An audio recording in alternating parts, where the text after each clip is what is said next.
পেয়েছি যে ধর্মটা মজলুমকে নিয়ে কথা বলে, the vulnerable people of the society, সমাজে যারা মজলুম, অসহায়, যাদের কথা কেউ বলে না, তাদের অধিকার নিয়ে ইসলাম কথা বলে। আলহামদুলিল্লাহ পড়েন। ইসলাম শ্রমিকের অধিকার নিয়ে কথা বলে, লেবার রাইটস নিয়ে ইসলাম কথা বলে, ইসলাম উইমেন রাইটস নিয়ে কথা বলে, নারী অধিকার নিয়ে কথা বলে, ইসলাম হিউম্যান রাইটস নিয়ে কথা বলে, ইসলাম মানবাধিকার নিয়ে কথা বলে, ইসলাম অ্যানিমাল রাইটস নিয়ে কথা বলে, প্রাণী অধিকার নিয়ে কথা বলে। আল্লাহু আকবার। আপনি চাইলেই একটা প্রাণীকে আঘাত করতে পারবেন না। আমাদের দেশে এটা খুব বাজে একটা কালচার। কুকুর একটা দেখলেই আমরা কি করি? হয় ঢিল ছুরি, না একটা লাথি মারি। কিছুই করে নাই আপনাকে, পাশ দিয়ে যাচ্ছে, দেখলেই কি ঢিল মারে, লাথি মারে। আরো অনেক জঘন্য জঘন্য কাজ আমরা করি। তাহলে যারাই যেখানে বিপন্ন, মানবতা যেখানে বিপন্ন, সেখানেই ইসলাম হাজির হয়েছে। আলহামদুলিল্লাহ। এজন্য ইসলাম পেয়ে আমরা খুশি না বেজার বলেন?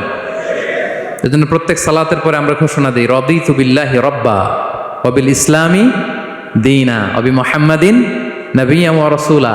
আমরা আল্লাহকে রব হিসেবে পেয়ে খুশি, আমরা ইসলামকে দিন হিসেবে পেয়ে খুশি। তো আমরা রাসূল সাল্লাল্লাহু আলাইহি ইসলামকে নবী এবং রাসূল হিসেবে পেয়ে খুশি। তার মানে প্রত্যেক সালাতের পরে আমরা কি করি? এটার অ্যানাউন্সমেন্ট দেই। তো ইসলাম এমন একটা ধর্ম, যেখানেই মানবতা বিপন্ন সেখানেই ইসলাম হাজির। তো আজকে আমরা লেবার রাইটস ইন ইসলাম, ইসলামে শ্রমিকের কি অধিকার, শ্রমিকদের যে রাইটস আছে, অধিকার আছে, এটা নিয়ে ইসলাম কি বলে, এই টপিকে আমরা কথা শুনবো ইনশাআল্লাহ বিইذনিল্লাহ। সম্মানিত শুধু আমি শুরুতেই কালামুল্লাহ মাজিদের একটি আয়াত তেলাওয়াত করেছি, সূরাতুল ইনশিকাকের 6 নম্বর আয়াত, যেখানে আল্লাহ তাআলা ইরশাদ করছেন, ইয়া আইয়ুহাল ইনসানু ইন্নাকা কাদিহুন ইলা রাব্বিকা কাদহান ফামুলাকি। অর্থাৎ হে মানুষ, তুমি তোমার রবের কাছে পৌঁছা পর্যন্ত কঠোর পরিশ্রম করতে হবে, অতঃপর তুমি তার সাক্ষাৎ লাভ করবে। আমাদের আলটিমেট গোল হচ্ছে আমরা আল্লাহর কাছে ফিরে যাব, ঠিক কিনা বলেন? কেউ মারা গেলে আমরা কি বলি? ইন্না লিল্লাহি ওয়া ইন্না ইলাইহি রাজিউন। আমরা আল্লাহর জন্য এবং আল্লাহর দিকেই আমরা ফিরে যাব। তো আল্লাহ বলেন, ইন্নাকা কাদিহুন ইলা রাব্বিকা কাদহান ফামুলাকি। হে মানুষ, তুমি তোমার রবের কাছে পৌঁছা পর্যন্ত কঠোর পরিশ্রম করতে হবে, তারপরে তুমি তোমার রবের সাক্ষাৎ পাবে। তার মানে এই দুনিয়াটা হচ্ছে পরিশ্রমের জায়গা। প্রিয় ভাইরা, এখানে পরিশ্রম না করলে সফলতার দেখা মিলে না। বাঁচতে হলে, সারভাইভ করতে হলে, টিকে থাকতে হলে আপনাকে পরিশ্রম করতে হবে। এই পৃথিবীতে কেউ কাউকে জায়গা করে দেয় না, এখানে জায়গা করে নিতে হয়, ঠিক কিনা বলেন? আপনি যদি পরিশ্রম করেন, পরিশ্রমে যে ঘাম ঝরে শরীর থেকে, পরিশ্রমের ঘামে জন্ম নেয় সফলতার বীজ। আপনি যখন হাড় ভাঙা পরিশ্রম করবেন, এই পরিশ্রমে যে লোনা পানি বেরোবে, যে ঘাম বেরোবে, এই ঘামেই জন্ম নেয় সফলতার বীজ। এবং সফলতার কোনো শর্টকাট হয় না প্রিয় ভাইরা। অনেকে অল্পতে সফল হতে চায়, শর্টকাট খুঁজে, আছে না নাই? না, সফলতার জন্য আপনাকে লং কাটে যেতে হবে। ওখানে কোনো লিফট থাকে না, সিঁড়ি বেয়ে উঠতে হয়। অনেকে চায় যে সফলতার লিফটে উঠবো, সুইচ চাপবো, সাকসেসফুল ইন লাইফ। না, এত সহজ না, আপনাকে সিঁড়ি বেয়ে উঠতে হবে। তাহলে পরিশ্রমের কোনো বিকল্প নেই। এই দুনিয়াটা হচ্ছে পরিশ্রমের জায়গা, সংগ্রামের জায়গা। আপনি সফল হতে হলে আপনাকে পরিশ্রম করতে হবে, করতেই হবে। আর পরিশ্রমে কোনো লজ্জা নেই। আমি বিভিন্ন আমার আলোচনায় বলি, কাজে লজ্জা নেই। কিসে লজ্জা নেই? আওয়াজ করে বলুন সবাই। কাজে লজ্জা নেই। লজ্জা হচ্ছে অলসতায়, লজ্জা হচ্ছে হাত পাতায়, লজ্জা হচ্ছে অকর্মণ্যতায়। কাজে লজ্জা আছে? লজ্জা কিসে বলেন সবাই? লজ্জা হচ্ছে অলসতায়, অকর্মণ্যতায়। যারা কাজ না করে ফুটানি মারে, ওইটাতে লজ্জা। অনেকে আছে ফুটানি মারে, আছে না নাই? কাজ করে না, শো অফ, ফুটানি। এই ফুটানিতে লজ্জা, কিন্তু পরিশ্রমে কোনো লজ্জা নেই। এজন্য আল্লাহ তাআলা বললেন, ইয়া আইয়ুহাল ইনসান ইন্নাকা কাদিহুন ইলা রাব্বিকা কাদহান ফামুলাকি। হে মানুষ, তোমার রবের কাছে পৌঁছা পর্যন্ত তোমাকে পরিশ্রম করতে হবে, হাড় ভাঙা পরিশ্রম করে আমার কাছে আসতে হবে, তবেই সফলতা মিলবে। অন্য আয়াতে আল্লাহ তাআলা বলছেন, লাকাদ খালাকনাল ইনসানা ফি কাবাদ। নিশ্চয়ই মানুষকে আমি কষ্ট এবং পরিশ্রম নির্ভর করে তৈরি করেছি। এই পৃথিবীতে টিকে থাকতে হলে তাকে পরিশ্রম করতে হয়, কষ্ট করতে হয়। এবং দুনিয়ার এই সাইকেলটা যদি দেখেন, দিন এবং রাতের যে সাইকেল, রাতকে আল্লাহ বানিয়েছেন ঘুমের জন্য, রেস্ট নেওয়ার জন্য, বিশ্রামের জন্য। আর দিনকে আল্লাহ বানিয়েছেন কর্মচঞ্চল করে, কাজের জন্য। দিনের মধ্যে কর্মস্পৃহা আছে। আল্লাহ তাআলা সূরা নাবাতে বলছেন, ওয়াজআলনান নাহারা মাআশা। আমি দিনকে বানিয়েছি কর্মচঞ্চল। দিনে আপনি কাজ করবেন, হাড় ভাঙা পরিশ্রম করবেন, তবেই সফলতা ধরা দিবে, ঠিক কিনা বলেন? তাহলে প্রথমে আমরা জানলাম এই পৃথিবীতে পরিশ্রম করতেই হবে, পরিশ্রমের কোনো বিকল্প নেই। সফল হতে চাইলে কি করতে হবে? আওয়াজ করে বলবেন, কি করতে হবে? এবং ইসলাম এই পরিশ্রমকে উৎসাহিত করে, পরিশ্রমের মাধ্যমে যে ইনকাম এটাকে উৎসাহিত করে। বিষ্ণু ঈসা ইসলাম বলেন, মা আকালা আহাদুন তাআমান কাত্তু খায়রান আইয়াকুলা মিন আমালি ইয়াদাইহি। মানুষ পরিশ্রম করে তার দুই হাত দিয়ে উপার্জন করে যে জীবিকা নির্বাহ করে, এর চেয়ে শ্রেষ্ঠ জীবিকা পৃথিবীতে আর নেই। আল্লাহু আকবার। আপনারা যারা কষ্ট করে ঘাম ঝরিয়ে উপার্জন করেন, এই পৃথিবীতে এর চেয়ে শ্রেষ্ঠ উপার্জন আর হতে পারে? পরিশ্রম করে ঘাম ঝরিয়ে আপনি যে রিজিক এর বন্দোবস্ত আপনার হয়, এই খাবারের চেয়ে শ্রেষ্ঠ খাবার পৃথিবীতে হতে পারে? এরপর বিষ্ণু ঈসা ইসলাম বললেন, ওয়া ইন্না নাবিয়াল্লাহি দাউদ আলাইহিস সালাম কানা ইয়াকুলু মিন আমালি ইয়াদিহি। আল্লাহর নবী দাউদ আলাইহিস সালাম তিনি নিজ হাতের উপার্জন থেকে খেতেন। সুবহানাল্লাহি বিহামদি। তিনি আর্মর বানাতেন, যুদ্ধাস্ত্র।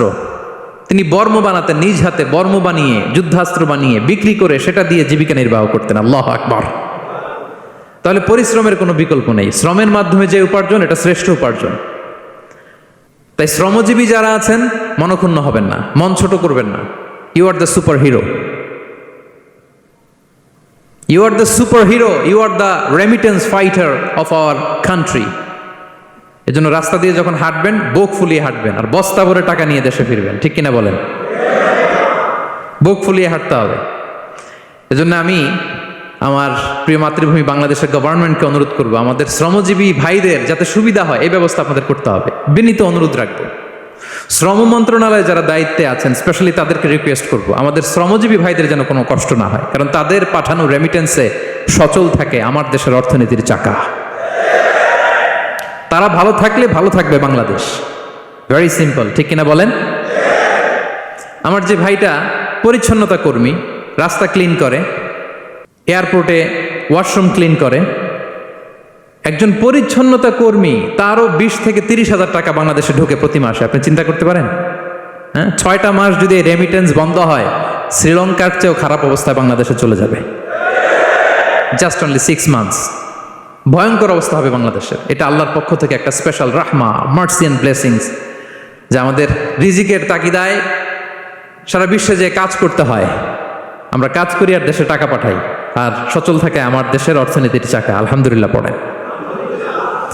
সো বাংলাদেশের গভর্নমেন্টকে আমি বিনীত অনুরোধ জানাবো, শ্রম মন্ত্রণালয়কে অনুরোধ জানাবো, এয়ারপোর্ট অথরিটিকে অনুরোধ জানাবো, আমার শ্রমজীবী ভাইদের সাথে ভালো আচরণ করুন, তাদের সাথে কোঅপারেট করুন।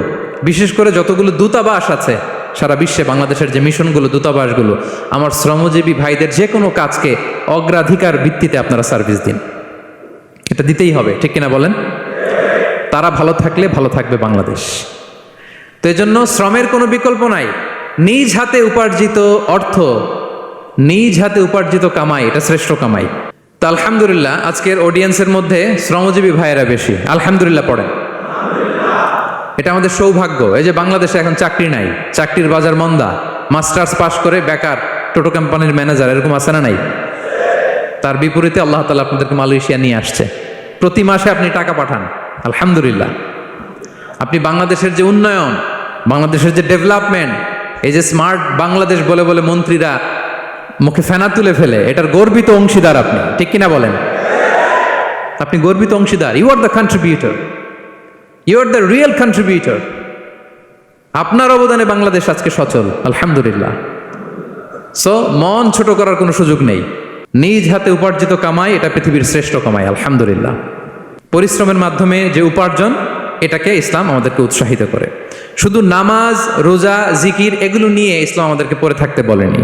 কোরআনিক অর্ডার হচ্ছে আপনার নামাজ শেষ, আপনি বেরিয়ে পড়বেন, কাজে বেরিয়ে যাবেন। ফাইদা কুদিয়াতিস সালাতু ফান্তাশিরু ফিল আরদি ওয়াবতাগু মিন ফাদলিল্লাহ।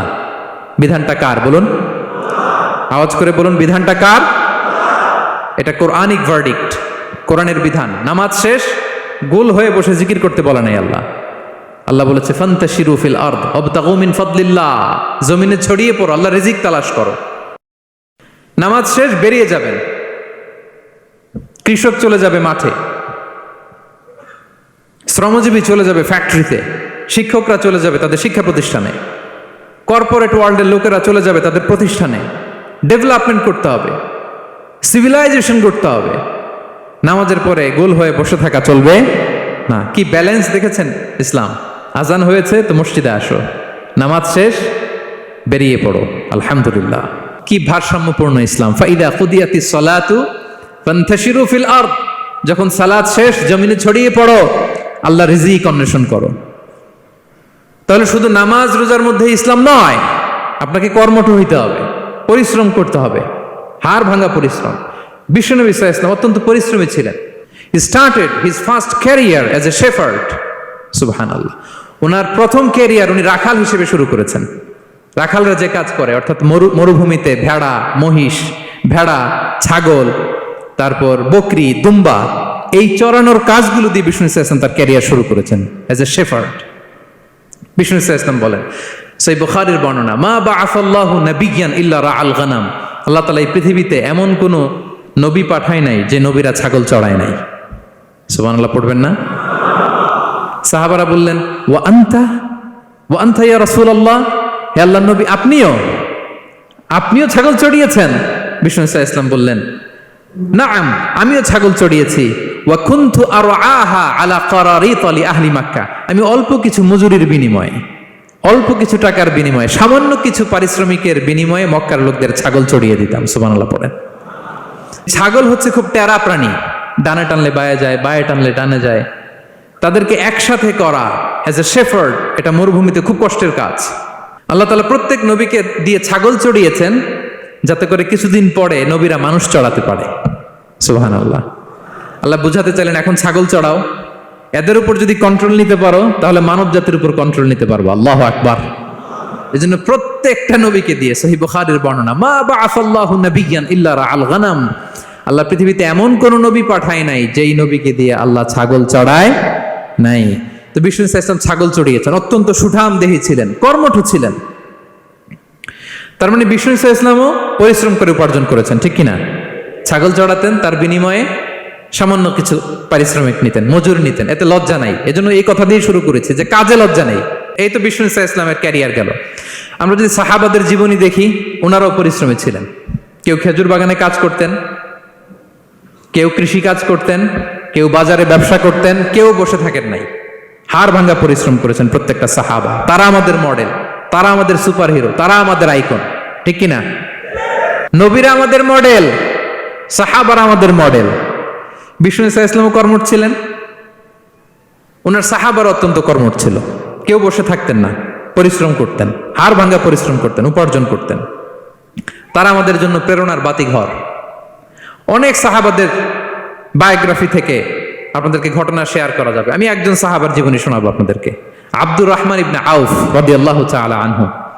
10 জন জান্নাতের, দুনিয়াতে বসে যে 10 জন সাহাবা জান্নাতের সুসংবাদ পেয়েছেন তাদের মধ্যে একজন, আলহামদুলিল্লাহ বলেন। আব্দুর রহমান ইবনে আউফ রাদিয়াল্লাহু তাআলা আনহু প্রথম 8 জন মক্কায় যারা কালিমা পড়ে মুসলমান হয়েছে তাদের একজন। তার স্ট্যাটাসটাকে জেনে নেন। তো তিনি যখন মক্কা থেকে হিজরত করে মদিনায় গেলেন, মনে রাখবেন মক্কা থেকে যে সাহাবারা বাড়ি ঘর ছেড়ে হিজরত করেছে তাদেরকে বলে মহাজির, মানে হিজরতকারী সাহাবা। আর মদিনাতে যে সমস্ত সাহাবারা তাদেরকে রিসিভ করেছেন তাদেরকে বলে আল আনসার, মানে সাহায্যকারী সাহাবা। তো যারাই হিজরত করে মক্কা থেকে মদিনায় যেত, বিষ্ণু ইসলাম মদিনার কোন সাহাবীর সাথে তার ভাই পাতিয়ে দিতেন, আল মুআখাত, ব্রাদারহুড করে দিতেন, দায়িত্ব দিতেন যে তুমি এই সাহাবীকে দেখবে। তো আব্দুর রহমান ইবনে আউফ রাদিয়াল্লাহু তাআলা আনহু যখন হিজরত করে গেলেন, তার দেখভাল করার জন্য যে সাহাবীর দায়িত্ব পড়লো তার নাম হচ্ছে সাআদ ইবনে রাবীহ, আনসারী সাহাবী রাদিয়াল্লাহু তাআলা আনহু। বিষ্ণু বললেন, সাআদ, আব্দুর রহমান ইবনে আউফ তোমার ভাই, ভাই বানিয়ে দিলেন। কি বানিয়ে দিলেন? তুমি তাকে টেক কেয়ার করবে, সে হবে তোমার মেহমান। সুবহানাল্লাহ। সাআদ ইবনে রাবীহ রাদিয়াল্লাহু তাআলা আনহু তিনি আব্দুর রহমান ইবনে আউফকে ডেকে নিয়ে গেলেন, ঘরে নিয়ে গেলেন মেহমানকে, এবং বললেন, ইয়া সাআদ ইন্নী আকসারুল আনসারি মালান, হে সাআদ তুমি চিন্তা করো না, তুমি মনে করো না যে তোমার ভরণ ম্যাগনেট আমি। No tension, don't worry about it, tension নিও না, আসো তোমার জন্য আমার কি প্রপোজাল শোনো। ফাআকসিমু লাকা নিসফা মালি, আমার যত সম্পদ আছে আমি অর্ধেক তোমার দিয়ে দিব। সুবহানাল্লাহ, এত আসতে।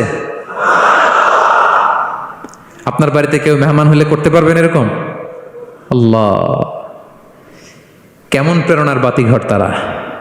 ফাআকসিমু নিসফা মালি, হে আব্দুর রহমান ইবনে আউফ, আমার অর্ধেক সম্পদ তোমারে দিয়ে দিব। এখানেই শেষ না, এরপর বলতে লাগলেন আমার অনেকগুলো স্ত্রী আছে, তুমি কোথায় যে মেয়ে খুঁজবা, প্রস্তাব দিবা, এত ঝামেলার দরকার নাই। আমার কোন স্ত্রীকে তোমার ভালো লাগে বলো, তার যদি তোমাকে ভালো লাগে তাহলে প্রয়োজনে তাকে আমি ডিভোর্স দিয়ে দিব, তাকে নিয়ে তুমি সুখের সংসার করবা। আল্লাহু আকবার, আল্লাহু আকবার। অর্ধেক সম্পদ দিয়ে দিব, আমার একাধিক স্ত্রী আছে, কাউকে যদি তোমার পছন্দ হয় এবং সেও যদি তোমাকে পছন্দ করে, প্রয়োজনে তাকে ডিভোর্স দিব, new life, new career, just go on. আমরা এই সুযোগ পেলে কি করতাম? সাথে সাথে অর্ধেক সম্পদ নিয়ে নিতাম, ঠিক কিনা? আব্দুর রহমান ইবনে আউফ প্রেরণার বাতিঘর, উনি কি করলেন? উনি বললেন লা হাজাতা লি ফি যালিক, আমার ভাই তুমি যে বলছো এ সাদ ইবনে রবি, তুমি যে এত চমৎকার প্রপোজাল দিয়েছো, এতেই আমি খুশি, তোমার কোনো কিছুর আমার দরকার নাই। বারাকাল্লাহু লাকা ফি আহলিকা ওয়া মালিক, আল্লাহ তোমার সম্পদেও বরকত দেখ, আল্লাহ তোমার পরিবারেও বরকত দেখ। তবে একটা কষ্ট করতে হবে, সেটা কি? আব্দুর রহমান ইবনে আউফ বললেন দুল্লানি ইলা সুক, just show me the way to market, মদিনার বাজারটা কোথায় এটা একটু দেখায় দাও। আমি নতুন মানুষ, পথঘাট চিনি না। দুল্লানি ইলা সুক, just show me the way to market of Medina, মদিনার বাজারটা কোন রাস্তা একটু দেখায় দাও। আল্লাহু আকবার। সাদ ইবনে রবি বললেন এই তো মদিনার বাজার। উনি যে কিছু ঘি কিনলেন, পনির কিনলেন, কিনে বিক্রি করলেন, প্রফিট করলেন, ওই প্রফিট দিয়ে আরো বেশি করে কিনলেন, আবার বিক্রি করলেন, প্রফিট, আবার বিক্রি করলেন, প্রফিট। এই কেনা বেচা করতে করতে 1-2 মাসের মধ্যে উনি মদিনার one of the biggest business magnate হয়ে গেলেন। আল্লাহু আকবার, কি হাড় ভাঙা পরিশ্রমই না তারা করেছেন।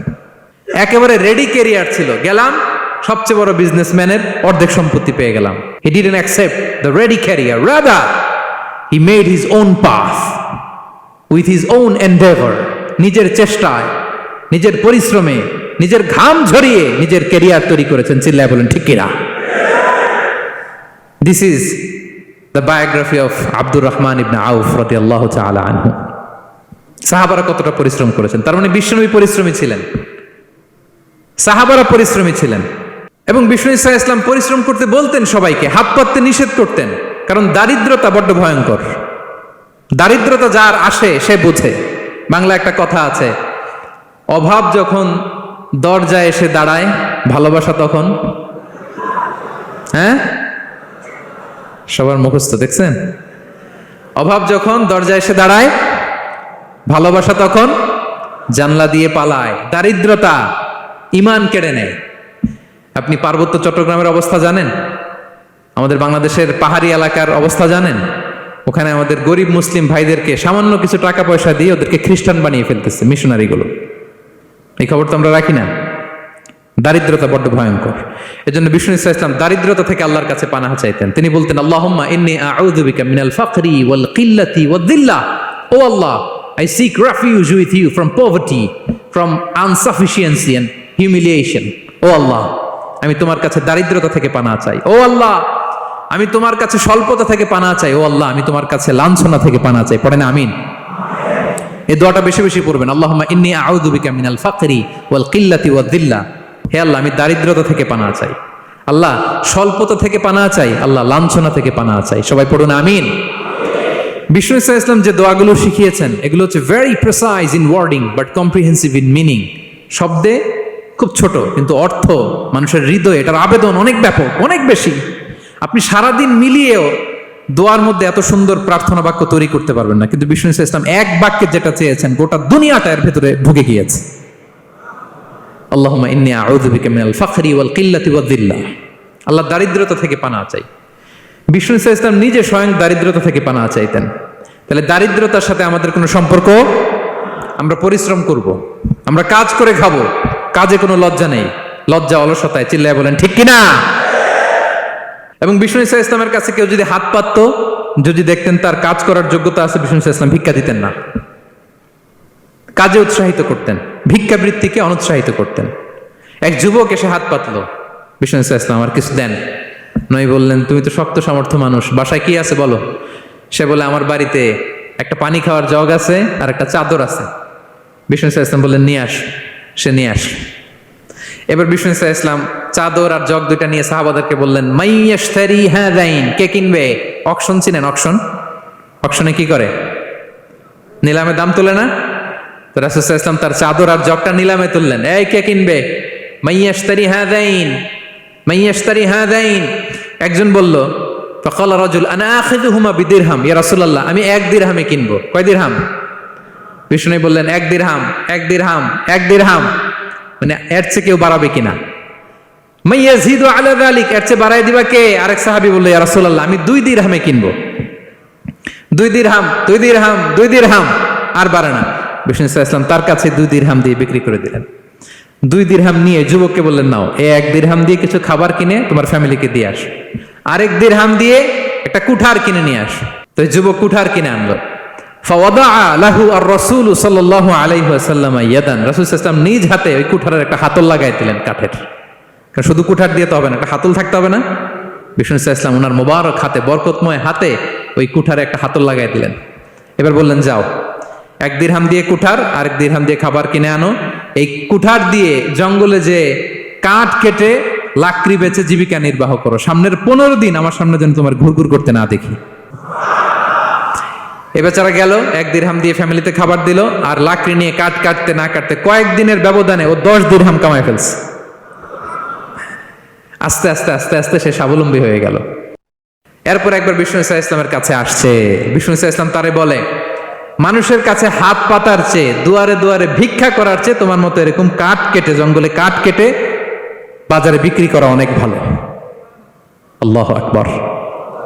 এই হচ্ছে বিষ্ণু সাল্লাল্লাহু আলাইহি ওয়াসাল্লামের ক্যারেক্টারিস্টিক্স। তিনি ভিক্ষাবৃত্তিকে অনুৎসাহিত করতেন। এই যে গল্পটা, what is the moral of the story? কি শিখলাম? 1 নম্বর যেটা শিখলাম, তিনি কাজ করে খেতে উৎসাহিত করেছেন। চাইলেই বিষ্ণু সাল্লাল্লাহু আলাইহি ওয়াসাল্লাম ওই 2টা জিনিস বিক্রি করে 2 দিরহাম দিয়ে বলতে পারতেন যাও 2 দিরহাম দিয়ে খাবার কিনো। ওই বেলা খেয়ে রাতের বেলা আরেক দুয়ারে যায় ভিক্ষা করতো, ঠিক কিনা বলেন? কথা বুঝতেছেন? 2 দিরহাম দিয়ে যদি খাবার কিনতো তো দুপুরে খেয়ে রাতে কি করতো? আবার হাত পাততো। সেটা করে নাই। কাজ করে খেতে উৎসাহিত করেছেন এবং স্থায়ী সমাধান করে দিয়েছেন।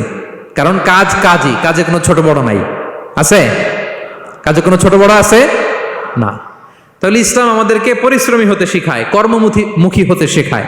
ইসলাম কতটা কর্মমুখী ধর্ম দেখেন। বিষ্ণু সাল্লাল্লাহু আলাইহি ওয়াসাল্লাম বলেন ইন কামাতিস সাআ ওয়া ফি ইয়াদি আহাদিকুম ফাসিলা, কেউ যদি দেখে কিয়ামত হয়ে যাচ্ছে, কি হয়ে যাচ্ছে? সবাই বলুন। কেউ যদি দেখে কিয়ামত হয়ে যাচ্ছে আর তার হাতে একটা চারা বীজ আছে, গাছের চারা। কি আছে? গাছের চারা। সে গাছের চারা রোপণ করতে গেছিল, ওদিকে যায় দেখে কিয়ামত শুরু হয়ে গেছে। বিষ্ণুনবী বলেন ফাইন ইসতাতাআ আন লা তাকুমা হাত্তা ইয়াগরিসাহা ফালইয়াগরিসহা, সে যদি পারে কিয়ামত হওয়ার আগেই ওটা রোপণ করে দিতে, সে যেন তাড়াতাড়ি করে রোপণ করে দেয়। আল্লাহু আকবার। ইসলাম কতটা কর্মমুখী ধর্ম। কিয়ামত শুরু হয়েছে, বিষ্ণু বলেন তার উপর কিয়ামত আসার আগে সে যদি চান্স পায় চারা বীজটা যেন রোপণ করে দেয়। আর আমরা এখন আখিরুজ্জামান, দাজ্জাল আসবে, কিয়ামত হয়ে যাবে, 2025 সালেই হবে, এগুলো বলে কাজকর্ম সব বন্ধ করে দিচ্ছে। এরকম ডাকাইত আছে না নাই? হ্যাঁ বলেন, আছে না নাই? তা আখিরুজ্জামান কি আপনারা এটা শিখায়, এই লেসন শিখায়? আখিরুজ্জামান আসবে, দাজ্জাল আসবে, তো আপনার সমস্যা কি? দাজ্জাল আসবে দেখেই তো আপনাকে বিজনেস করে এমন টাকা কামাইতে হবে যাতে করে দাজ্জাল আসলে আমি আমার অর্থ দিয়ে মুজাহিদিন ভাইদেরকে সহায়তা করতে পারি। দাজ্জাল আসবে তো আপনার প্রবলেম কি? আপনার বডি বিল্ডিং করতে হবে, আপনার ফ্যামিলিকে তারবিয়া দিতে হবে, আপনার সোসাইটিকে সমৃদ্ধ করতে হবে, আপনাকে সভ্যতার কারিগর হইতে হবে। আপনার সব কাজ আপনি আরো বাড়াই দিবেন দাজ্জালের প্রশ্ন আসলে। এখন দাজ্জাল আসবে, 25 সালেই আসবে, 26 সালেই কিয়ামত হবে। কি হবে ক্যারিয়ার দিয়ে? আর কি হবে ব্যবসা করে? এরকম আছে না নাই? এরকম করা যাবে? বিশ্বনবী কি বললেন? কিয়ামত হইতেছে, তুমি দেখতেছো চাক্ষুষ বিলা আয়ান, দেখতেছো কিয়ামত হইতেছে, আর তুমি গাছ লাগাইতে গেছিলা। যদি সুযোগ হয় কিয়ামত হওয়ার আগে আগে কি করো? গাছ লাগাও। সুবহানাল্লাহ পড়বেন না? প্রিয় ভাইয়েরা, আমরা যেন পরিশ্রমী হই, আমরা যেন কর্মঠ হই, আমরা যেন অলস না হই। বিষ্ণু ইসলাম অলসতা থেকে আল্লাহর কাছে পানাহ চাইতেন। আল্লাহ আমাদেরকে বোঝার তৌফিক দান করুক, আমরা পড়ি আমিন। আল্লাহ নবী সাল্লাল্লাহু আলাইহি ওয়াসাল্লাম শুধু পরিশ্রম করতে বলেছেন এমন নয়, তিনি পরিশ্রমীদেরকে পছন্দ করতেন। এক সাহাবীর সাথে তিনি মুসাফা করলেন, দেখলেন হাতটা বড্ড খসখসে। তিনি শ্রমজীবী সাহাবী। এটা যখন তিনি শুনতে পেলেন, তিনি পরম মমতায় আলতো করে ওই শ্রমিক সাহাবীর হাতে তিনি চুমু খেলেন। আল্লাহু আকবার। এবং ওনার আন্ডারে যারা কাজ করত তাদের সাথে বিষ্ণু ইসা ইসলামের যে আচরণ, ওনার যে শ্রমিক, ওনার যে খাদেম, তাদের সাথে বিষ্ণু ইসা ইসলামের যে ডিলিং শুনলে আপনি অবাক হয়ে যাবেন। আপনি কারো ব্যাপারে যদি রিয়েল ইনফরমেশন চান, আপনি কয়েকটা জায়গায় নক করতে হবে। 1 নাম্বার, ধরেন যে একজন বড় সাহেব, তার আসল তথ্য যদি চান তার বউকে জিজ্ঞেস করেন। কারা জিজ্ঞেস করবেন? ওয়াইফকে জিজ্ঞেস করবেন, স্ত্রীকে, আসল তথ্য পাবেন। 2 নাম্বার, তার বাড়ির দারোয়ানকে জিজ্ঞেস করবেন। কাকে? 3 নাম্বার, তার ঘরের কাজের বুয়া, সব জানে উনি, ওই কাজের বুয়া থেকে রিপোর্ট নেবেন, ঘরে যে কাজ করে। 4 নাম্বার, তার ড্রাইভার, দারোয়ান, কাজের বুয়া, ওয়াইফ, এদের কাছ থেকে যদি আপনি জিজ্ঞেস করেন, ফলের বিড়াল বেরিয়ে আসবে। ঠিক কিনা বলেন? তো আসেন বিষ্ণু ইসা ইসলামের যে খাদেম, কর্মচারী, তারা একটু জিজ্ঞেস করি বিষ্ণু ইসা ইসলামের আচরণ কেমন ছিল। বিষ্ণু ইসা ইসলামের খাদেমের নাম হচ্ছে আনাস রাদিয়াল্লাহু আনহু। আলহামদুলিল্লাহ, খাদিমুর রাসূলিল্লাহ, বিষ্ণু ইসা ইসলামের খাদেম। আসলে ওনাকে জিজ্ঞেস করি যে বিষ্ণু ইসা ইসলামের আচরণ কেমন ছিল।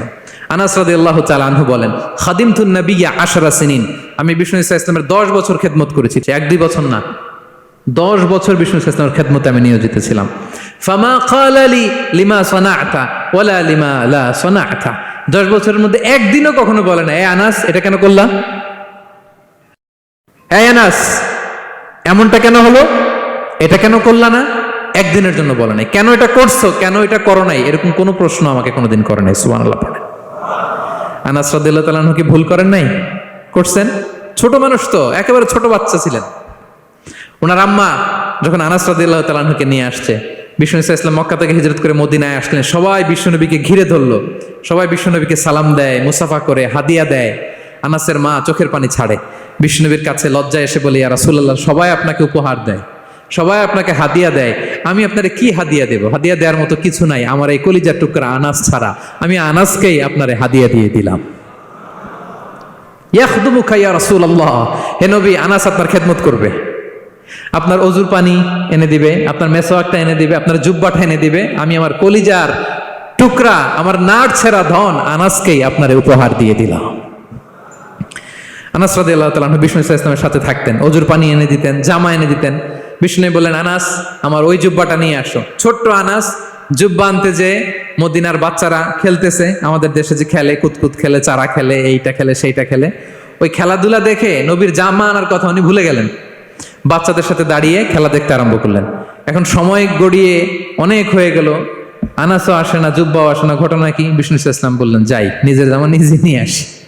তো বের হলেন, যে দেখে সর্বনাশ, আনাসকে পাঠাইছি জুব্বা আনতে, আনাস দেখি এদিকে খেলার মধ্যে মগ্ন হয়ে আছে। বিষ্ণু ইসা ইসলাম কিছুই বললেন না, চুপ করে যে উনিও আনাসের পিছনে এভাবে দাঁড়িয়ে রইলেন, কিছুই বলে না। তো আনাস খেলা একবার এদিকে দেখে, একবার ওদিকে দেখে, একবার এদিকে ঘুরতে ঘুরতে হঠাৎ দেখে পিছনে কে?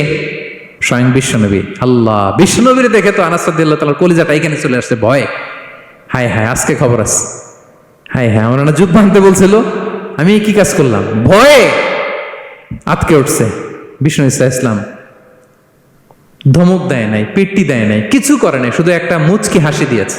আনাস রাদিয়াল্লাহু তাআলা আনহু বলে, বিশ্বনবীর সেই দিনের মুচকি হাসির শাসন মৃত্যুর আগ পর্যন্ত আমাকে সোজা রাস্তায় রেখেছে,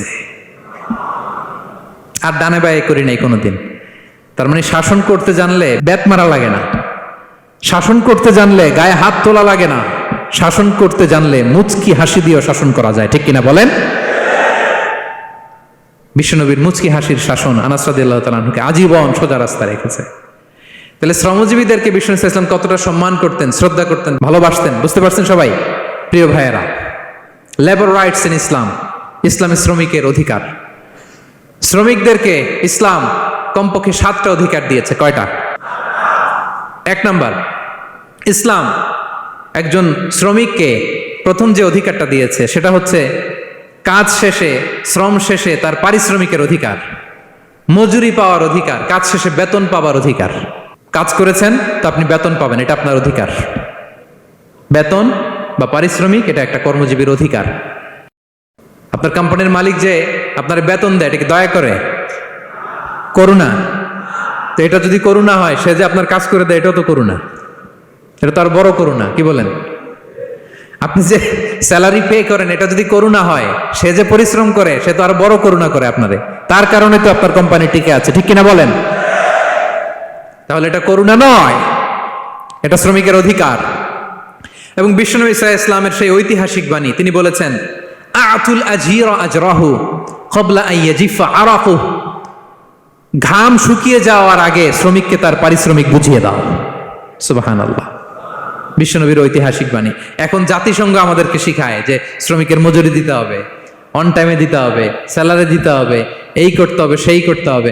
মানবাধিকারের কর্মীরা আমাদেরকে শিখায়, তারা শিখানোর ১৫০০ বছর আগে বিশ্বনবী সাল্লাল্লাহু আলাইহি ওয়াসাল্লামের ঐতিহাসিক বাণী, তিনি বলেছেন, আতুল আজিরা আজরাহু ক্বাবলা আন ইয়াজিফা আরাকু, শ্রমিকের ঘাম শুকাবার আগে তার মজুরি পেমেন্ট করে দাও।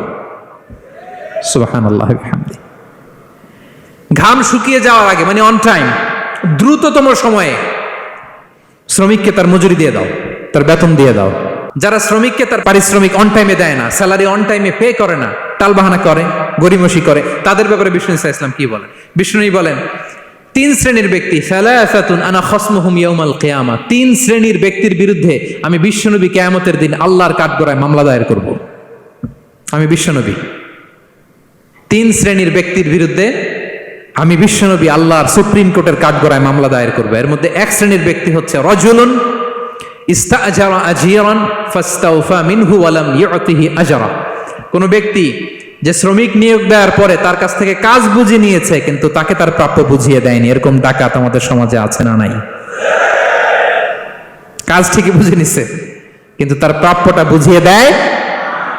বিশ্বনবী বলেন, তার বিরুদ্ধে আমি মামলা দায়ের করব। প্রিয় ভাইরা, বুঝে থাকলে উত্তর দেন। বিশ্বনবী যার বিরুদ্ধে মামলা দায়ের করবে তার জান্নাত তো একেবারে ডাইরেক্ট, তাই না? হ্যাঁ, সুন্দর বলছে একজন, তার কোনো জামিন নাই, ঠিক কিনা বলেন? বিশ্বনবী যার বিরুদ্ধে মামলা দায়ের করেছে তার জান্নাতে যাওয়া তো দূর কি বাত, সে জান্নাতের ঘ্রাণও তার নাকে ঢুকবে না। চিল্লায় বলেন ঠিক কিনা? এই জন্য খবরদার, শ্রমিককে তার শ্রম নেয়ার পরে তার পারিশ্রমিক দিয়ে দেন, তার ঘাম শুকিয়ে যাওয়ার আগে, মানে অন টাইম। এটা নিয়ে কোনো টালবাহানা করা যাবে তা না হলে বিশ্বনবী তার বিরুদ্ধে মামলা দায়ের করবে। তার মানে 1 নম্বর অধিকার বুঝে পাইছেন? আপনি যে কাজ করেন, কাজের বিনিময়ে যে পারিশ্রমিক পান, যে স্যালারি পান, এটা আপনার অধিকার। এটা করুণা নয়, এটা অনুকম্পা নয়, এটা কোনো দয়া নয়, ইটস ইউর রাইট, এটা আপনার অধিকার। আওয়াজ করে বলুন তো, গলা ফুলিয়ে, এটা আপনার কি? 2 নাম্বার, একটা শ্রমিককে ইসলাম যে অধিকার দেয় সেটা হচ্ছে চুক্তি মাফিক সকল সুযোগ সুবিধা প্রাপ্তির অধিকার। অর্থাৎ একজন এমপ্লয়ার যখন তার এমপ্লয়িকে নিয়োগ করে, একটা এমপ্লয়মেন্ট কন্ট্রাক্ট থাকে না? এমপ্লয়মেন্ট কন্ট্রাক্ট বুঝেন তো? একটা চুক্তিপত্র থাকে, এখানে ফিক্স করা থাকে ওয়ার্কিং আওয়ার্স, কয় ঘন্টা আপনি কাজ করবেন, আপনার জব স্পেসিফিকেশন, কি করবেন কি করবেন না, আপনার স্যালারির ব্যাপারে থাকে, কত স্যালারি দিবে, কখন দিবে, আবার আপনি ওভার টাইম করলে এক্সট্রা পে করবে, আপনি রেগুলার কাজ করলে ঘন্টায় per hour 20 ringgit, over time করলে 40 রিঙ্গিট। তারপর আপনি কখন ব্রেক নেবেন, একটা ব্রেক থাকে না যে এই টাইমে একটা ব্রেক দিতে হবে, এগুলো মিউচুয়াল আন্ডারস্ট্যান্ডিং এ এমপ্লয়মেন্ট কন্ট্রাক্টে থাকে। আপনি হলিডে কখন করবেন, ছুটি থাকতে হবে। টানা 7 দিন কাজ করানো যাবে বলেন? না, আন্তর্জাতিকভাবে এটা নিষিদ্ধ। টানা 7 দিন কোনো কাজ নাই, 1 দিন তার হলিডে থাকতে হবে, তার অ্যানুয়াল লিভ থাকতে হবে। Right to rest and leisure, বিশ্রামের একটা সময় লাগবে। এই যে 1 মে আন্তর্জাতিক শ্রমিক দিবস, এটা শুরু হয়েছে কিভাবে? ইউনাইটেড স্টেটস অফ আমেরিকার শিকাগোতে 1986 সালে এই কাজের বিরুদ্ধেই তারা আন্দোলন করেছিল। টানা 7 দিন তাদেরকে দিয়ে গাদার মতো খাটুনি খাটাতো, দাসের মতো তাদের সাথে আচরণ করা হতো। তারা আন্দোলন শুরু করেছিল, 8 জনকে গুলি করে নিহত করা হয়েছিল। সেখান থেকে এই মে দিবস। কিন্তু বিষ্ণু ইসলাম 1500 বছর আগে এই শ্রমিকদের অধিকারের ব্যাপারে সোচ্চার ছিলেন। আলহামদুলিল্লাহ বলেন। তাহলে right to rest and leisure, UDHR, universal declaration for human rights, এগুলো সব নির্ধারিত আছে। তার মানে একজন শ্রমিকের 2 নম্বর অধিকার হচ্ছে চুক্তি অনুযায়ী সকল সুযোগ সুবিধা প্রাপ্তির অধিকার। আপনার চুক্তি করছেন, আপনি এটা দিবেন, কিন্তু কাজের পরে আপনি ফ্যাসিলিটি দিচ্ছেন না, এটা করা যাবে বলেন? করা যাবে? আল্লাহর কোরআন কি বলছে শুনুন। আল্লাহর কোরআন বলে, ইয়া আইয়ুহাল্লাযীনা আমানু আউফু বিল উকুদ, O you who believe fulfil your contract, ও বিশ্বাসীরা তোমরা তোমাদের চুক্তি পূর্ণ করো। ওয়া আউফু বিল আহদি ইন্নাল আহদা কানা মাসউলা, তোমরা যে কমিটমেন্ট করেছো, যে কন্ট্রাক্ট করেছো, এই চুক্তি তোমরা পূর্ণ করো, তা না হলে কিয়ামতের কঠিন ময়দানে এই চুক্তির ব্যাপারে, কন্ট্রাক্টের ব্যাপারে, এই এগ্রিমেন্টের ব্যাপারে আপনারা জিজ্ঞেস করবে কে? তাহলে যা চুক্তি করেছেন সুযোগ সুবিধা তাই আপনাকে দিতে হবে। মালিক ভাইয়েরা মনে থাকবে তো নাকি? এগ্রিমেন্টে যা যা বলেছেন, যা যা লিখে সিগনেচার করেছেন তাই আপনাকে দিতে হবে। আদেশটা কার? সবাই বলুন। আপনি মন চাইলে হায়ার করবেন, আর পরের দিন ফায়ার করবেন, এরকম করা যাবে? হ্যাঁ, চাইলে হায়ার ফায়ার, মন যা চায় তা করবেন, এটা করা চলবে না। তাহলে দুইটা অধিকার গেল। 3 নম্বর, একজন শ্রমিককে ইসলাম যে অধিকার দিয়েছে সেটা হচ্ছে সুন্দর আচরণ পাবার অধিকার। তিনি আপনার ফ্যাক্টরির ওয়ার্কার, আপনার স্টাফ, এজন্য যা মনে চায় তা আচরণ করবেন, দাসের মতো আচরণ করবেন। এটা করা যাবে? আওয়াজ করে বলেন, করা যাবে? বিষ্ণু ইসা ইসলাম ইন্তেকালের আগে পুরা উম্মাকে দুইটা বিষয় ওসিয়ত করেছেন। আওয়াজ করে বলুন তো কয়টা? 1 নম্বর হচ্ছে নামাজ। 1 নম্বর কি? আসসালাত। আসসালাত, রুহু বের হওয়ার আগে, ইন্তেকালের আগে বিষ্ণু বলেন আসসালাত, আসসালাত, নামাজ, নামাজ। উম্মতেরা নামাজের ব্যাপারে সতর্ক হও। 2 নম্বর তিনি বলেছেন ওয়ামা মালাকাত আইমানুকুম, তোমাদের অধীনস্থ যারা আছে তাদের ব্যাপারে সচেষ্ট হও, তাদের প্রতি সদয় হও, তাদের সাথে খারাপ আচরণ করো না। এটা কখন বলছেন? জুমার খুতবার সময়, সাহাবীদের সাথে গল্প করার সময়, বিবিদের সাথে আলোচনার সময়। কখন? Just right before his death. এখনই রুহু বেরোবে, ইন্তেকালের আগে তিনি বলেছেন উম্মতেরা আসসালাত, নামাজ, উম্মতেরা ওমা মালাকাত আইমানুকুম, তোমাদের কর্মচারীদের সাথে খারাপ আচরণ করো না। তাহলে 3 নম্বর হচ্ছে শ্রমিকদের সুন্দর আচরণ পাবার অধিকার, তাদের সাথে খারাপ আচরণ করা যাবে না। বিষ্ণু ইসলাম শ্রমিকদের রাইটস, অধিকারের ব্যাপারে এতটা সোচ্চার ছিলেন, বিদায় হজের মতো, বিদায় হজের যে বাণী, যে ভাষণ, এই ঐতিহাসিক ভাষণেও বাদ যায়নি শ্রমজীবীদের কথা। সুবহানাল্লাহ পড়েন। বিদায় হজের ভাষণে বিষ্ণু বলেছেন আরিকাকুম, আরিকাকুম আতইমুহুম মিম্মা তাকুলুন ওয়াকসুহুম মিম্মা তালবাসুন। খবরদার ও আমার উম্মতেরা, এই ভাষণের পরে আর বড় কোনো ভাষণ আমার পক্ষ থেকে তোমরা পাবে না। তোমাদের কর্মজীবী, তোমাদের শ্রমিক, তোমাদের ওয়ার্কার, তোমাদের স্টাফদের ব্যাপারে সাবধান থাকো। তোমরা যা খাবে তাদেরও তা খাওয়াবে, তোমরা যা পড়বে তাদেরও তা পড়তে দিবে, তাদের প্রতি তোমরা সদয় হবে। বিদায় হজের বাণী তো বিষ্ণু ইসলাম আপনাদের কথা ভুলে নাই। আলহামদুলিল্লাহ পড়েন। কি রহমতের নবী ছিলেন, কি মায়ার নবী ছিলেন। শ্রমজীবীদেরকে বিষ্ণু ইসলাম এতটা ভালোবাসতেন। তাহলে 3 নম্বর যে অধিকার ইসলাম একজন শ্রমিককে দেয় সেটা হচ্ছে সুন্দর আচরণ পাওয়ার অধিকার। দেখবেন যে মালিক বা যে এমপ্লয়ার ভালো আচরণ করে, সব শ্রমিককে তাকে ভালোবাসে, তার জন্য দোয়া করে। আপনি মালিক হয়ে অসুস্থ, দেখবেন আপনার ওয়ার্কার গুলো জায়নামাজ বিছিয়ে সেজদায় পরে আপনার জন্য কাঁদে। এরকম আছে না নাই? মালিক হলে তো এরকম মালিক হইতে হবে, এমপ্লয়ার হলে তো এরকম হওয়া চাই, ঠিক কিনা বলেন? তাহলে আমরা শ্রমজীবীদের সাথে ভালো আচরণ করব, পারা যাবে তো ইনশাআল্লাহ? ইনশাআল্লাহ। 4 নাম্বার, কর্মক্ষেত্রে নিরাপত্তার অধিকার। শ্রমজীবী ভাইদের যে ওয়ার্ক প্লেস আছে সেখানে তাদের নিরাপত্তা থাকতে হবে, সেফটি মেজারমেন্ট থাকতে হবে। অনেক জায়গায় দেখি আয়রন ফ্যাক্টরিগুলোতে যারা কাজ করে, আল্লাহু আকবার, আপনারা ভিডিও ক্লিপসে দেখবেন যে কি ভয়ঙ্কর সেখানকার অবস্থা। ডিহাইড্রেশন, এক একজন অসুস্থ হয়ে যায়। সেখানে তাদের পর্যাপ্ত পানির ব্যবস্থা নাই, এটা নাই সেটা নাই। এমন এমন ফ্যাক্টরিতে আমাদের অনেক ভাইরা কাজ করে, কেমিক্যাল ফ্যাক্টরি, মাস্কও নাই। এরকম ডাকাইতে আছে না নাই? কেমিক্যাল ফ্যাক্টরিতে যারা কাজ করবে এদেরকে মাস্ক দিতে হবে, এদেরকে হ্যান্ড গ্লাভস দিতে হবে। নির্মাণ শ্রমিক যারা আছে তাদেরকে হেলমেট দিতে হবে। প্রত্যেকটা ফ্যাক্টরিতে ফায়ার এক্সটিংগুইশার লাগবে, আগুন লাগলে অগ্নি নির্বাপক যে যন্ত্র, এগুলোর দরকার আছে না নাই বলেন? গাদার মতো ঢোকার জায়গা নাই, বেরোয়ার জায়গা নাই, সেফ এন্ট্রি নাই, সেফ এক্সিট নাই। হাজার হাজার মানুষ কাজ করে, আগুন লাগলে সব পুড়ে ছাই। এরকম হয় না প্রিয় ভাইরা? বলেন, আওয়াজ করে বলেন, হয় না এরকম? অহরহ আমরা দেখি বাংলাদেশে অগ্নি নির্বাপক যন্ত্র নাই। না, এটা করা যাবে না। আগুন লাগলে কিভাবে আপনি আগুন নেভাবেন, কিভাবে তাদের সেফটি সিকিউরিটি এনশিওর করবেন, এগুলো সব আগে থেকে নির্ধারণ থাকতে হবে। তাহলে 4 নাম্বার হচ্ছে নিরাপত্তা অ্যাজ এ এমপ্লয়ার, এটা আপনাকে এনশিওর করতে হবে। 5 নাম্বারে সাধ্যের বাইরে কোনো কাজে বাধ্য না করার অধিকার। সাধ্যের বাইরে কিছু আপনি তার উপর চাপিয়ে দিতে পারবেন, এমন হেভি ওয়ার্কলোড দিতে পারবেন না যেটা তার শরীরে কুলায় না। এরকম ডাকাইত আছে যে পারে না, তারপরে তার উপর কাজ চাপিয়ে দেয়, আছে না নাই? বলেন বলেন। ওয়ার্কারের স্বাস্থ্যহানি হয়, অঙ্গহানি হয়, এবং এমন ছোট ছোট বাচ্চাদের দিয়ে কাজ করায়, শিশু শ্রম, এটা তো আইনত দণ্ডনীয় অপরাধ। এটা করা যাবে না। এগ্রিমেন্টে, চুক্তিতে আপনি যা করাবেন, যেভাবে করাবেন, যা চান সার্ভিস, ওইটাই করাইতে হবে। এবং আল্লাহর বিধান এটা, লা ইউকাল্লিফুল্লাহু নাফসান ইল্লা উসআহা। আল্লাহ সাধ্যের বাইরে বান্দার উপরও কোনো কিছু চাপিয়ে দেয় না। এটা samely applicable to the worker. Vishnu Islam বলেন, ওয়ালা ইউকাল্লাফু মিনাল আমালি ইল্লা মা ইউতিক। সাধ্যের বাইরে কোনো ওয়ার্কারকে অতিরিক্ত কোনো কাজ চাপিয়ে দেয়া যাবে না। ফাইন কাল্লাফাহু, যদি তাকে সাধ্যের বাইরে কোনো কাজ চাপিয়ে দিতে হয়, মা ইয়াগলিবুহু, যেটা তার জন্য কষ্ট হয়ে যায়, ফাল ইউইনহু আলাই, এই কাজে তাকে সাহায্য করতে হবে। মালিক হয়ে আপনার হাত লাগাতে হবে, অথবা এক্সট্রা ম্যান পাওয়ার নিতে হবে, ওয়ার্কফোর্স নিতে হবে। সুবহানাল্লাহ পড়েন। বিশ্বনবী মনে হচ্ছে যেন বর্তমান যে এই যে হাজার হাজার ফ্যাক্টরি, এই কলকারখানা, এই ওয়ার্কারদের দুর্দশাগুলো দেখে দেখে পয়েন্টে পয়েন্টে ধরে ধরে কথা বলেছেন। আল্লাহু আকবার। যদি সাধ্যের বাইরে কিছু চাপিয়ে দিতে হয়, তাহলে তাকে সহায়তা করতে হবে। তাহলে ৫ নম্বর শ্রমিকের অধিকার হচ্ছে সাধ্যের বাইরে কোনো কাজে বাধ্য না করার অধিকার। আপনি বাধ্য করতে পারবেন না। কটা গেল? ৫টা। মাশাআল্লাহ, খুব মনোযোগী শ্রোতা। ৬ নম্বরে, শ্রমিকের উপর আল্লাহ যা যা ফরজ করেছেন তা আদায়ের অধিকার দিতে হবে আপনাকে। সালাতের সময় হলে তাকে নামাজ পড়তে দিতে হবে। নন মুসলিম হলে এটা ভিন্ন ইস্যু। তখন আপনি চেষ্টা করবেন একটা মুসলিম কোম্পানিতে যাওয়ার, মুসলিম মালিকের আন্ডারে যাওয়ার, অথবা তাদেরকে সবাই মিলে অ্যাপ্লিকেশন করে বুঝাবেন যে সামান্য ফরজ নামাজটুকু পড়ার অনুমতি, পারমিশন আমরা চাই। কিন্তু কোনো মুসলিম এমপ্লয়ার নামাজের জন্য বাধা দিতে পারবে না। রমজান মাসে রোজা রাখা শ্রমিকের জন্য ফরজ না? অনুমতি দিতে হবে। নারী কর্মীদেরকে, যারা নারী কর্মী আছে তাদেরকে পর্দার অনুমতি দিতে হবে, হিজাবের অনুমতি দিতে হবে।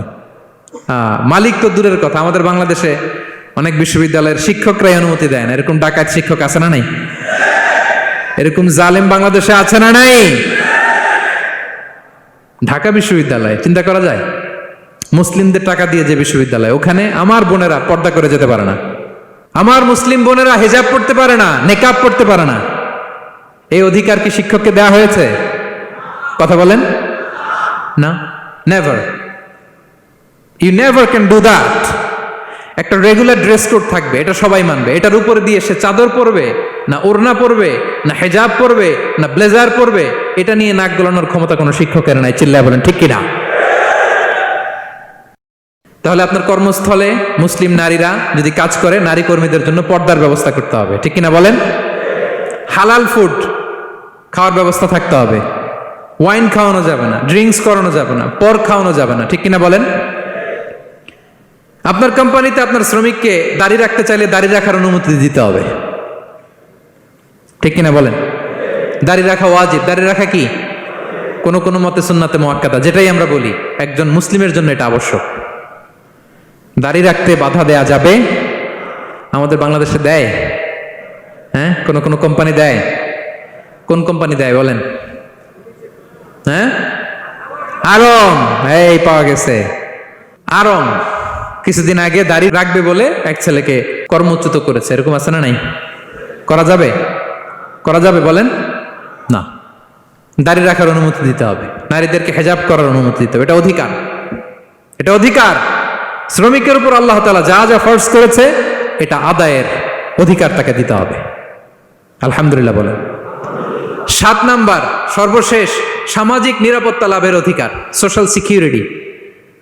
শ্রমিকের পুঁজি হচ্ছে তার শ্রম, তার জীবন যৌবন সব দিয়ে আপনার ফ্যাক্টরিরে একেবারে শীর্ষে নিয়ে গেল, শেষ জীবনে আপনি মালিক তারে ভুলে গেলেন। এরকম আছে না নাই? নো। তার জন্য সোশ্যাল সিকিউরিটির ব্যবস্থা করতে হবে। অনেক শ্রমিক ভাইরা আছে সারা জীবন ফ্যাক্টরির জন্য কাজ করে শেষ বয়সে দুরারোগ্য ব্যাধিতে আক্রান্ত, তাদের খোঁজ খবর কেউ নেয় না। এটা গভর্নমেন্টের দায়িত্ব। গভর্নমেন্ট ফান্ড থেকে, কোম্পানির ফান্ড থেকে, অথবা কোনো যাকাত ফান্ড থেকে, অথবা কোনো এন্ডাওমেন্ট ফান্ড থেকে, অর্থাৎ ওয়াকাফের ফান্ড থেকে তাদের সোশ্যাল সিকিউরিটির ব্যবস্থা করতে হবে। সামাজিক নিরাপত্তা দরকার আছে না নাই বলেন? এটা আপনাদের অধিকার। এই ৭টা অধিকার ইসলাম একজন শ্রমিককে দিয়েছে। তো শ্রমিককে ইসলাম শুধু অধিকারই দিয়েছে, মালিকের কোনো অধিকার নাই নাকি? এবার মালিকরা খেপে উঠছে। এতক্ষণ মালিকরা চুপচাপ, আমি দেখতেছি তো, এতক্ষণ যা যা বলতেছি মালিকরা চুপচাপ শুনতেছে। যখনই বলছি মালিকের অধিকার আছে না নাই, মালিকরা কয় আছে। হ্যাঁ, ইসলাম চেক এন্ড ব্যালেন্স করেছে। ইসলাম হচ্ছে ভেরি ব্যালেন্সড রিলিজিয়ান, ভারসাম্যপূর্ণ একটা জীবন ব্যবস্থা। শ্রমিকেরও দায়িত্ব আছে। শ্রমিকেরও কি প্রিয় ভাইয়েরা দায়িত্ব আছে। বিষ্ণু ইসা ইসলাম বলেন সালাসাতুন লাহুম আজরান, 3 শ্রেণীর ব্যক্তি আছে যাদেরকে আল্লাহ যে কোনো কাজ করলে ডাবল রিওয়ার্ড দিবে, ডাবল। আপনি নামাজ পড়লে যাওয়া সওয়াব এক করলে দ্বিগুণ সওয়াব।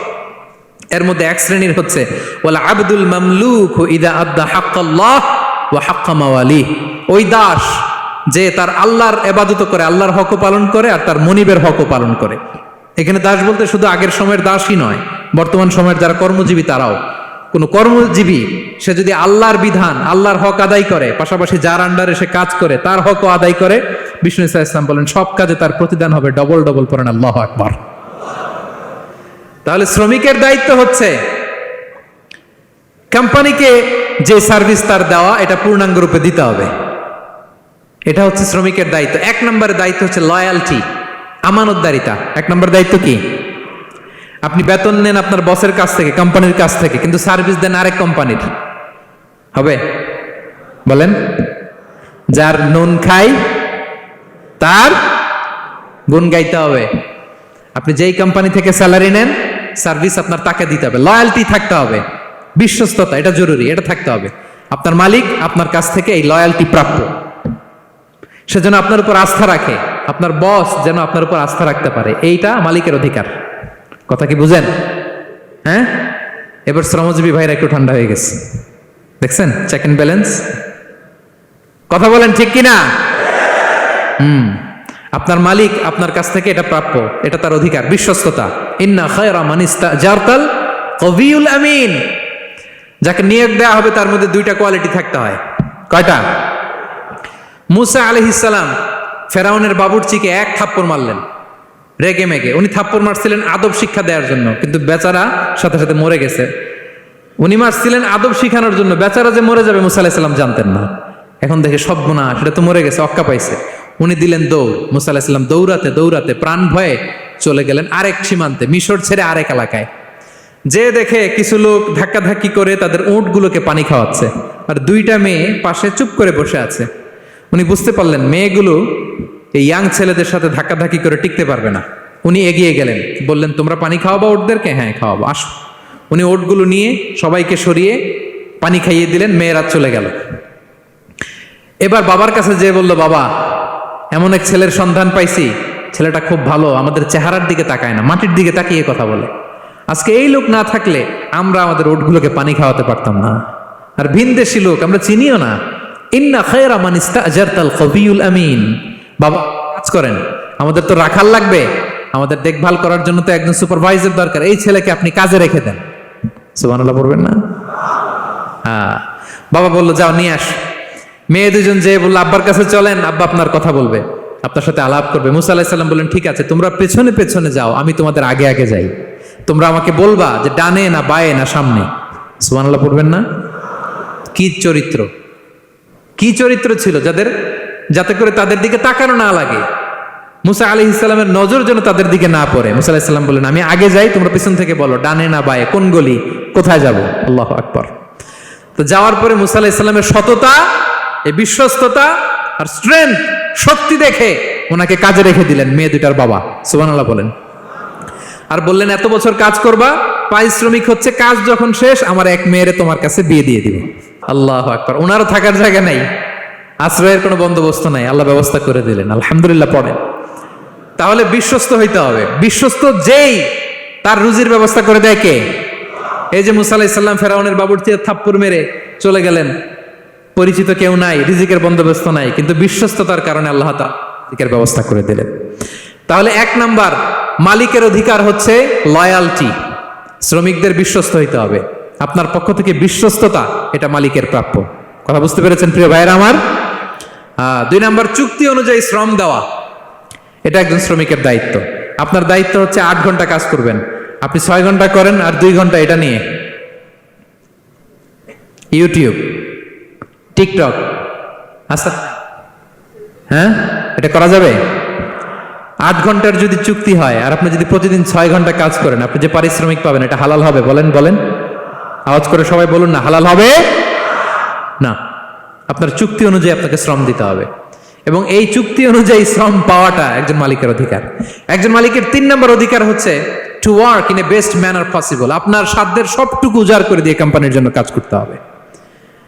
কোনো কাজ করলে সর্বোচ্চ ওয়েতে করতে হবে, সবচেয়ে বেস্ট ম্যানারে করতে হবে। অনেকে আছে ধরি তো ধরি না, করি তো করি না, এরকম আছে না নাই? না, ইসলাম এটা বলে না। বিষ্ণু ইসলাম বলেন ইন্নাল্লাহা ইউহিব্বু ইযা আমিলা আহাদুকুম আমালান আইয়ুতকিনা, আল্লাহ তাআলা ওই কর্মচারীকে পছন্দ করে, আল্লাহ সুবহানাহু ওয়া তাআলা ওই কর্মচারীকে পছন্দ করে, ওই লোককে পছন্দ করে যে ব্যক্তি যখন কোনো কাজ করে ওটা মজবুত ভাবে করে, চমৎকার ভাবে করে, দ্য বেস্ট ওয়ে পসিবল, সুন্দরভাবে করে। এরকম কাজ করা যাবে তো? বলেন বলেন, যাবে? এবং যে শ্রমিক, যে কর্মজীবী ভাইরা এইভাবে কাজ করে তারা মালিকের নজরে পড়ে যায় খুব তাড়াতাড়ি, ঠিক কিনা বলেন? হ্যাঁ, তাদের বেতন বেড়ে যায় তাড়াতাড়ি, তাদের অবস্থা তাড়াতাড়ি ভালো হয়। 4 নম্বর অধিকার হচ্ছে আপনি আন্তরিকতার সাথে কাজ করবেন, আপনার মালিকের কোম্পানিকে নিজের কোম্পানি মনে করবেন। পারা যাবে? শ্রমিক ভাইয়েরা আমার কলিজার টুকরা শ্রমজীবী ভাইয়েরা, মালিকের কোম্পানিকে নিজের কোম্পানি মনে করা যাবে? হ্যাঁ, অনেকে দেখবেন যে নিজের গাড়িটা খুব সেফলি ড্রাইভ করে, কিন্তু বসের গাড়ি নিয়ে যখন ড্রাইভ করে তখন আর এই এক্সট্রা কেয়ার নাই, এরকম আছে না নাই? হ্যাঁ, নিজের জিনিস খুব দেখে শুনে রাখে, কিন্তু কোম্পানির জিনিস যখন ইউজ করে ওইখানে সেই দেখভাল তার নাই, এরকম আছে না নাই? এরকম করবেন আপনারা? না, আপনি যে কোম্পানিতে কাজ করেন এটা নিজের কোম্পানি, ওইটার উত্তর সাকসেস, সফলতার জন্য আপনাকে আন্তরিক হইতে হবে। তাহলে এই 4টা অধিকার আল্লাহ তাআলা প্রত্যেকটা মালিককে দিয়েছে। তাহলে চেক এন্ড ব্যালেন্স হয়েছে? কথা কি সবাই বুঝতে পারছেন? আলহামদুলিল্লাহ। পড়েন। পুরো আলোচনার সামারি বলি 1 মিনিটে। 1 number lesson, take away message সাথে করে নিয়ে যাবেন, যেটা শুরুতে বলেছিলাম। 1 নাম্বার কথা হচ্ছে সফলতার জন্য পরিশ্রমের কোনো বিকল্প নেই। হাড় ভাঙা পরিশ্রম করতে হবে আমাদের ক্যারিয়ারের জন্য, আমাদের ব্যবসার জন্য, আমার চাকরির জন্য আমাদের হাড় ভাঙা পরিশ্রম করতে হবে। কারণ শ্রমে কোনো লজ্জা নেই, পরিশ্রমে কোনো লজ্জা নেই, ঠিক কিনা বলেন? লজ্জা কিসে? অলসতায়। আমরা অলস হব না, অকর্মণ্য হব না, হাত পাতবো না, আমরা পরিশ্রম করে খাবো। 2 নাম্বার কথা, নবীগণ এবং সাহাবাগণ অত্যন্ত পরিশ্রমী ছিলেন, কর্মঠ ছিলেন, তারা আমাদের আইকন, আমরাও পরিশ্রমী হব। ইসলাম শ্রমিকের ব্যাপারে, শ্রমিকের অধিকারের ব্যাপারে এত জোরালো বক্তব্য দিয়েছে, পৃথিবীর কোনো ধর্ম এভাবে দেয় নাই, ঠিক কিনা? আমরা যারা মালিক আছি আমরা যেন আমাদের অধীনস্থ শ্রমজীবীদের প্রতি সদয় হই, তাদের অধিকার আদায়ের জন্য আমরা সচেষ্ট হই। আর আমরা যারা শ্রমিক আছি, কর্মজীবী আছি, আমরা আমাদের মালিকের কোম্পানিকে যেন নিজের কোম্পানি মনে করি, আন্তরিকতার সাথে, লয়ালটির সাথে যেন আমরা কাজ করি। আল্লাহ তাআলা আমাদের কাজে, কর্মে, পরিশ্রমে, ক্যারিয়ারে, চাকরিতে, ব্যবসায় ভরপুর বারাকা দান করুক। আওয়াজ করে পড়ুন আমিন।